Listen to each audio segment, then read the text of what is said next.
This is the CarneyRex Flintlock Musket. It actually works. Pretty neat. In fact, it's so neat, a Chinese company saw it and decided, I want to make one too. So this is a Chinese clone. Today I'm going to be covering and comparing these two, the original versus the clone, in 3 different categories. The first one is production quality, and that's a little unfair. This one was made in a factory with plastics and metals. It's quite durable. I'm actually surprised at how solid this thing is. Whereas this one is 3D printed. Now, the 3D print quality is definitely not bad. This one was sent to me by Frontline Foam. Huge thanks to them. And if you want one of these, check the link down below in the video information and pinned comment to where you can get one. But still, either way you look at it, 3D print's not going to be as durable as plastic and solid metal. So this one's going to take a point there, even if it may be a little unfair. This one's already shown to be more durable externally in one spot, and that is this piece right here.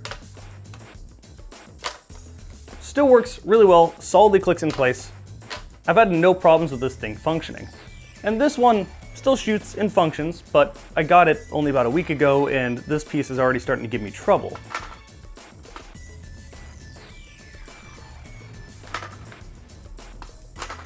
Getting it to actually stay locked back is a little tricky.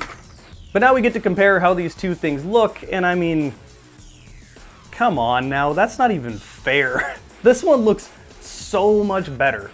Now, yeah, this is plastic and metal, but for some reason they decided to keep it full white and orange. Maybe for safety's sake, I guess, but I mean, it's supposed to be a musket. Looks a little weird for a musket. Meanwhile, this one being 3D printed, you could have it be any colors you want to. I decided to stick with the original wood and metal look, and it also comes with a detachable bayonet with a lug on the front.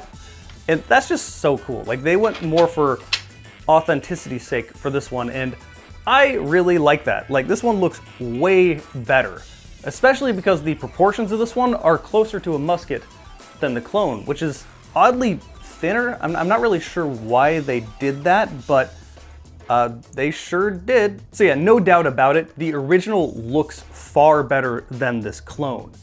And then we get to the performance. And that's where this one doesn't even matter. To be fair, it's not awful.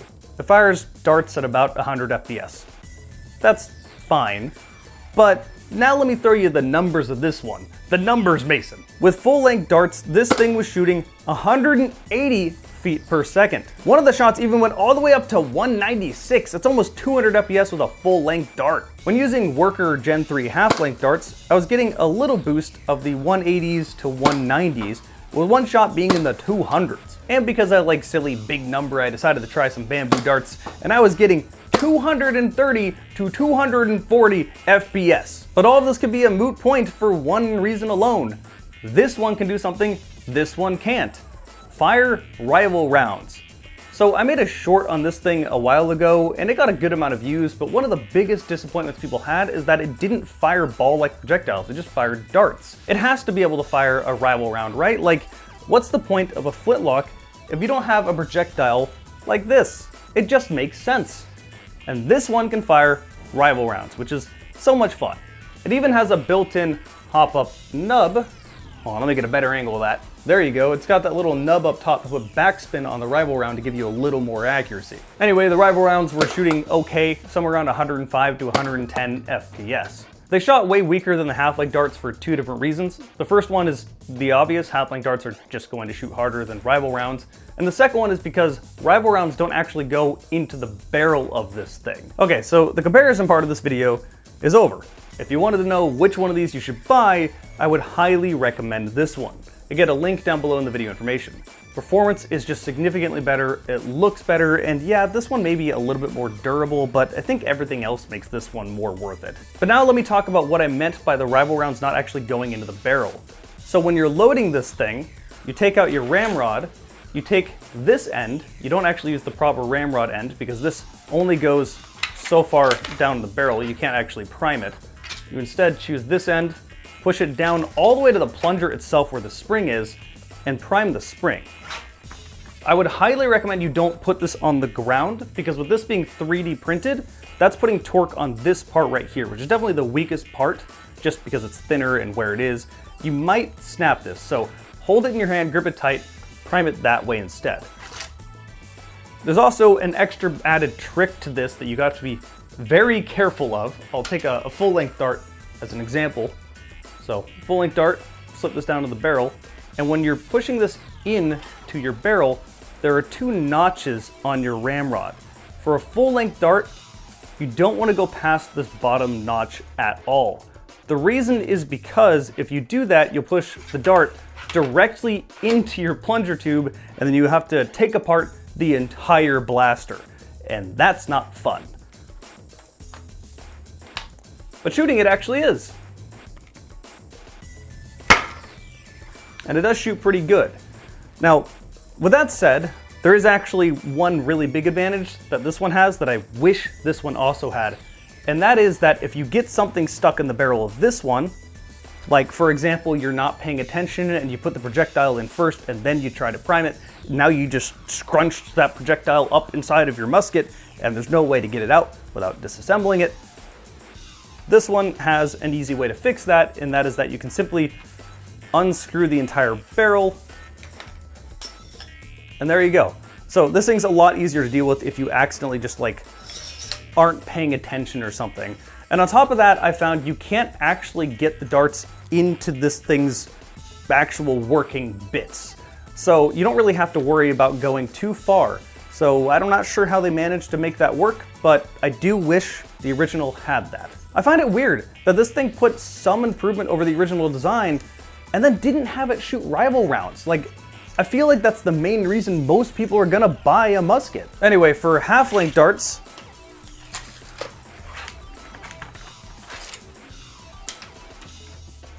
take your half-length dart, you put it in here. You make sure it doesn't go past the top line. Most people are probably going to be using half-length darts if they're into this sort of thing, so don't go past that point.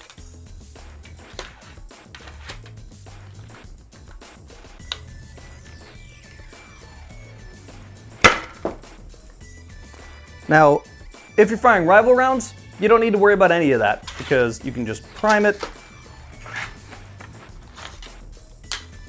put in your rival round, and this time you can actually use the correct side of the ramrod and just shove that down in there.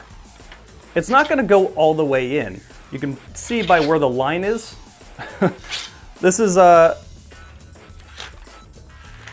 lot shallower of a barrel, which leads to it not shooting as far or as hard. But the hop-up nub does help. It's still satisfying either way. Like 110 FPS for a rival round, not bad at all. Now, I don't feel like I need to baby this thing, but it does feel a little odd priming it with a 3D printed ramrod. It almost feels wrong to be putting that much pressure against 3D print to 3D print. It's so far as held up, and I guess the ramrod would be an easier thing to replace than everything else, but do keep in mind, I don't want to put like torque on this as I'm trying to prime it. So yeah, things could break. It is 3D printed, that's how things go. I guess it really depends on the 3D print quality. 3D print quality of this is pretty good. Again, shout out to Frontline Foam for sending this my way. So what about performance? Well, I found the accuracy of this is okay. It can shoot fairly accurately. The rival rounds, I definitely need to aim a lot higher than where I'm actually shooting, but they do seem to fly straight. Not 100% accurate, but I mean, this is a flintlock. That's accurate to a musket, I guess.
Like, let's be real. If you're buying this thing, you're buying it because it's a musket and it's fun. And in that regard, it nails what it's trying to do. The performance is a lot better than the clones. It looks better. I could hang this thing up on my wall, and I mean, I'm happy with that. That's cool. And you can take it off the wall and it actually works like a musket would. If you want something like this is the one you probably should be going for. But that about sums up everything I've wanted to say about this thing. I've not been around for a while. Sorry for my absence on this channel. If you're unaware, my main channel is Jarek the Gaming Dragon, and I post mainly video game reviews and journalistic stuff over there. Journalistic stuff without the IGN journalism, to be clear. It takes up a lot of my time, so it's hard making content for both channels, and I also have only so many blasters I can cover, and buying more of these things is expensive. So once again, huge thanks to Frontline Foam for sending this my way. Any products sent to me that I've already been wanting to cover is just awesome to get, and it really helps. But thank you guys for watching this video. If you want to help me out, the stuff all around the screen here. I'm probably standing in front of some of the stuff. I don't really care. Click on the stuff, check it out if you want to. I'll see you guys next video.